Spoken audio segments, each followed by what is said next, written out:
Je suis sourcienne, j'habite à la Source depuis 40 ans, grosso modo. Et évidemment, on a vu régulièrement, puisque c'est un quartier périphérique de banlieue, s'embraser. Mais je pense qu'il faut... Alors déjà, je voudrais souligner que dans nos propos, nous ne sommes pas du parti des émeutiers. On n'a jamais dit ça.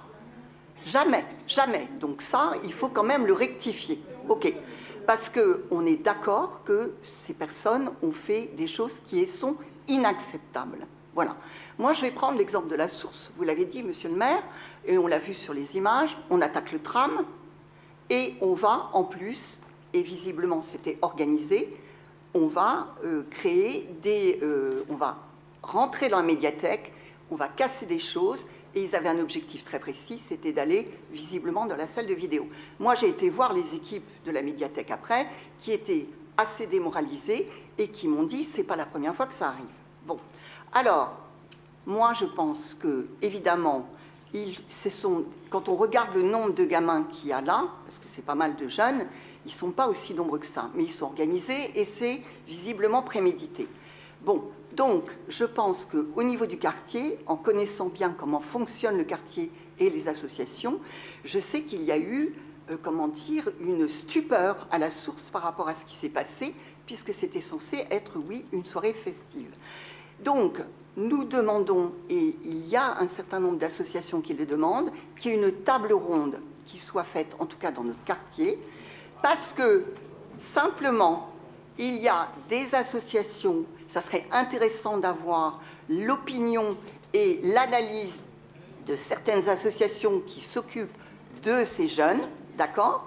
On voit bien au moment de l'attaque du tram, qu'il y a un monsieur plus âgé qui arrive et qui les disperse. Je vous ferai remarquer que j'ai travaillé à la Source pendant 30 ans. J'ai eu aussi des problèmes avec des équipes de jeunes comme ça, lors de, par exemple, d'hiver, qui, avec des boules de neige, attaquaient les gens qui sortaient de la pharmacie.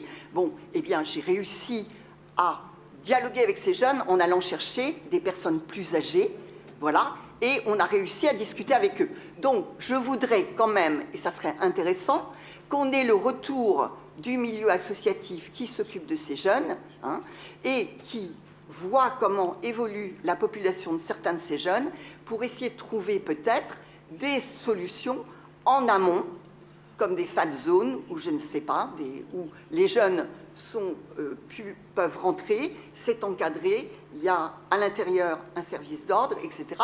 Mais je pense qu'il faut aller vers ce dialogue.